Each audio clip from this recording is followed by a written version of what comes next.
জানাই শুভ দীপাবলির উপলক্ষে শুভ ইচ্ছা, হ্যাপি দীপাবলি। তো সকলে ভালো থাকো, সুস্থ থাকো। আর আজকে আমার শরীরটা এতটা খারাপ করছে কি আর বলবো, পার্লারে যেতে মোটেও ইচ্ছা করছে না, বাট যেতে হবে। কেন কি কালকে ছুটি আছে, কালকে ছুটি বলতে যেতে হবে, ওখানে পুজো আছে, পুজোটা সেরে তারপরে আবার বাড়িতে এসে পুজো আছে। তো কালকের ব্লগটা আমি তোমার সাথে শেয়ার করব ভাবছি। আমি অনেক কটা ব্লগ বানিয়ে রেখেছি, মানে আমার শেয়ার করা হচ্ছে না। তো আজকে জানি না শরীরটা এত ব্যথা করছে, ঘুম পাচ্ছে, মানে ইচ্ছা করছে যে আমি ঘুমিয়ে থাকি। বাট কাজে যেতে হবে, টাইম হয়ে গেছে। আমি এইমাত্র স্নান টান করে রেডি হব। তো চলো আজকে কি করি সেটুকুই তোমরা দেখো। হ্যাঁ হ্যাঁ, জানি শুভ দীপাবলি জানাতে তোমাদের অনেকটা লেট হয়ে গেল। তা যাই হোক, এই মাসটা তো পুরো শুভ দীপাবলি আছে না, তো তার জন্য সকলকে শুভ দীপাবলি আবারও একবার।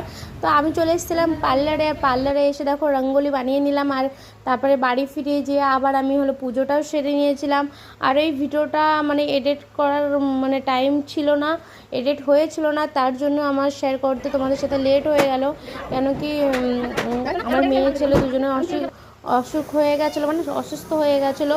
তো তার জন্য আমি ভিডিওটা এডিট করিনি, আর আমার কাছে টাইম হয়ে ওঠেনি। কেন কি বাড়ির সমস্ত কাজ সেরে আবার পার্লারে আসতে হতো, আর পার্লারে এসে এই ধরনের খুব ব্যস্ত কাজ চলতো, তাই ভিডিওগুলো এডিটও করতে পারতাম না, ভয়েসও দিতে পারতাম না, তাই তোমাদের সাথে আমি শেয়ার করতে পারিনি। হ্যাঁ জানি অনেকটাই লেট হয়ে গেল, তাও তোমাদের সাথে শেয়ার করলাম, ইচ্ছা করলো। তারপরে চলে গেছিলাম আমাদের পাশে একটা কালী মন্দির ছিল, তো সেখানে যে আমি মানে মায়ের কাছে যেতে আমার খুব মন টানছিলো।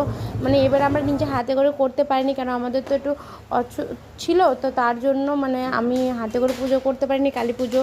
তো ঘরের পুজোটাই করেছিলাম, ঘরের পুজো তো করাই যায়। তারপরে এই যে আমরা যেখানে থাকি দেখো, সেই গলিটা কত সুন্দর আলোতে আলোকিত হয়ে রয়েছে, তাই না?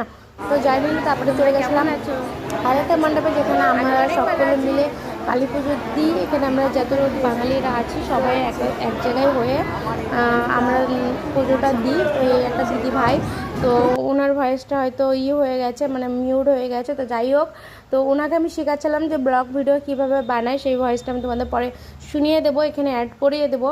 তো যাই হোক, তারপরে দিদি বললো কি যে আমি তো বলতে পারছি, তাহলে কি আমি করবো ভিডিও পিঙ্কি?